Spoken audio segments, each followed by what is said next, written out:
आज 11 नवंबर पूरे मुल्क में भारत के प्रथम शिक्षा मंत्री रहे मौलाना अबुल मोइनुद्दीन गुलाम आज़ाद का यौम पैदाइश का दिन है। आज ही के दिन 11 नवंबर 1888 को सऊदी अरब के मक्का में उनकी पैदाइश हुई थी। ये एकमात्र मुस्लिम स्वतंत्रता सेनानी हैं थे जिनका जन्म सऊदी अरब के मक्का में हुआ। इनके वालिद साहब अफ़गान मूल के थे, खैरुद्दीन साहब, और माँ अरबी मूल की थी। ये दोनों से उत्पन्न संतान थे। मौलाना अबुल कलाम आज़ाद देश के जंग आज़ादी में बढ़ चढ़कर भाग लिया। बालक अबुल कलाम बचपन से ही कुशाग्र बुद्धि के थे। बचपन में ही उन्होंने उर्दू, अरबी, पर्शियन पर महारत हासिल कर लिया था। घर में मदरसे में घर में ही रह कर के उन्होंने इब्तदाई तालीम हासिल की। उनके वालिद साहब अफ़गान मूल के थे और यहाँ खानका से मुंसलिक थे, खानका संचालित किया करते थे। इसलिए उनके घर में एक माहौल इस्लामियात का था। इस वजह से अबुल कलाम के व्यक्तित्व पर इस्लाम का सबसे ज़्यादा प्रभाव पड़ा। लेकिन उनका इस्लाम संकीर्ण दायरे में महदूद नहीं था। वो एक बेहतरीन इंसान तो थे ही, एक ज़बरदस्त सेकुलर, एक धर्मनिरपेक्ष व्यक्तित्व के मालिक भी थे। महात्मा गांधी के आह्वान पर उन्होंने नॉन कॉपरेशन मूवमेंट में साना बसाना और देश को आज़ाद करने की मुहिम में उन्होंने बढ़ चढ़ कर हिस्सा लिया। युवा काल में उन्होंने सबसे कम उम्री में 2 अखबारात निकाल कर अल हिलाल और अल बिलाग न केवल ये दर्शा दिया कि अगर हौसला और हिम्मत और देश को आज़ाद कराने की कोई ठान ले तो उम्र आड़े नहीं आता। और इस बात को मौलाना अबुल आज़ाद काफ़ी प्रेरित थे कि युवा ही देश की तकदीर और देश की स्वतंत्रता की बेड़ियों से मुक्त करा सकते हैं।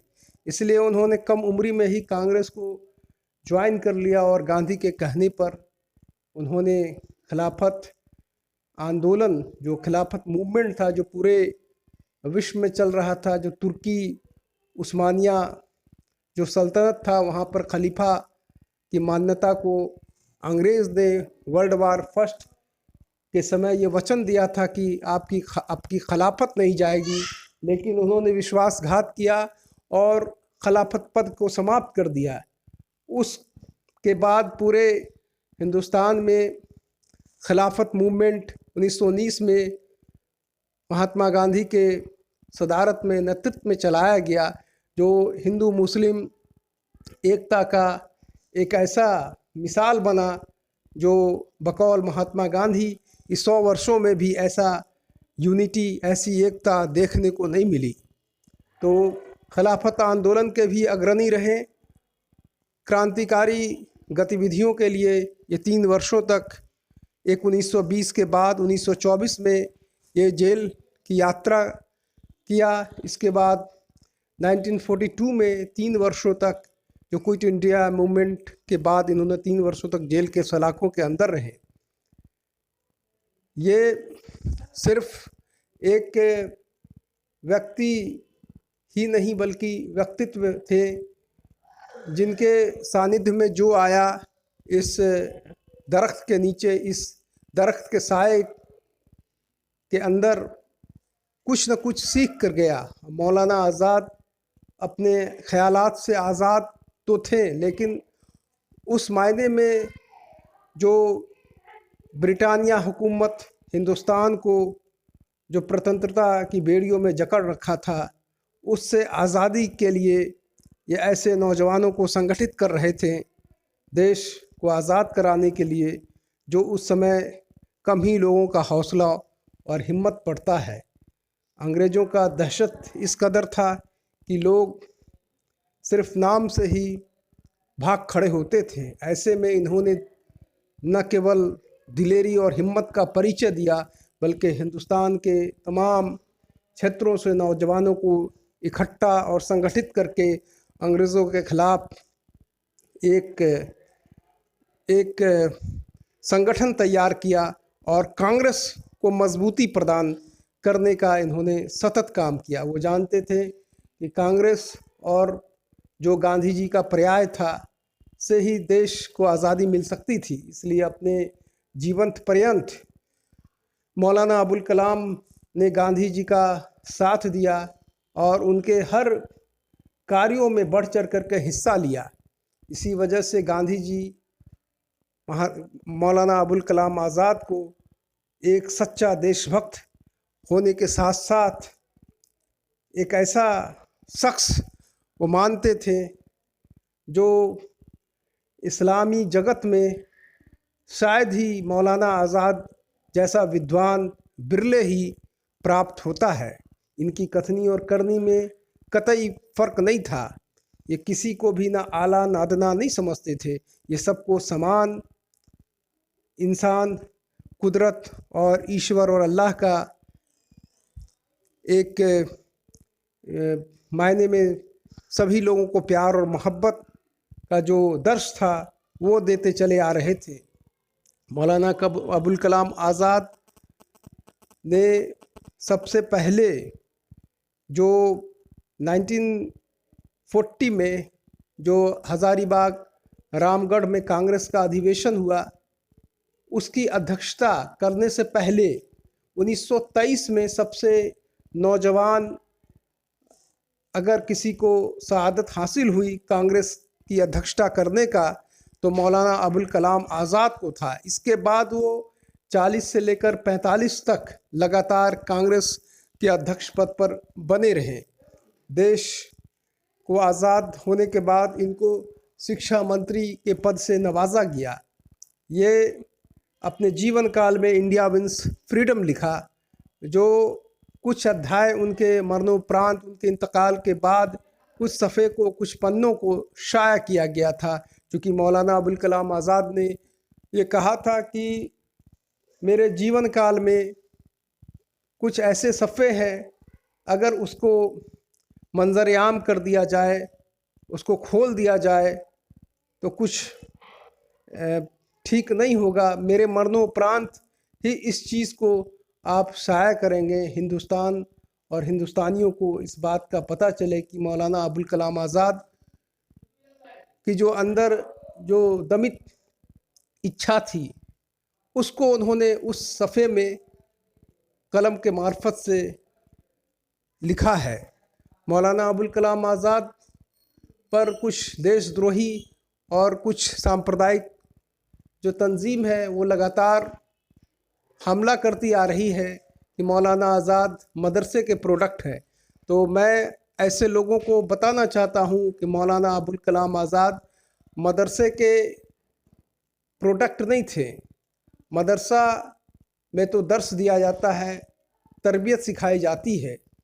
वो अल अज़हर यूनिवर्सिटी से फ़ारिग थे और शायद जो लोग इस तरह का कहते हैं उनको पता नहीं कि वो दर्जन भर से ज़्यादा भाषाओं के प्रकांड विद्वान थे। वो अरबी भी उतनी ही अच्छी बोलते थे जितना उर्दू, हिंदी, अंग्रेज़ी और कई भाषाओं में उनकी पकड़ थी।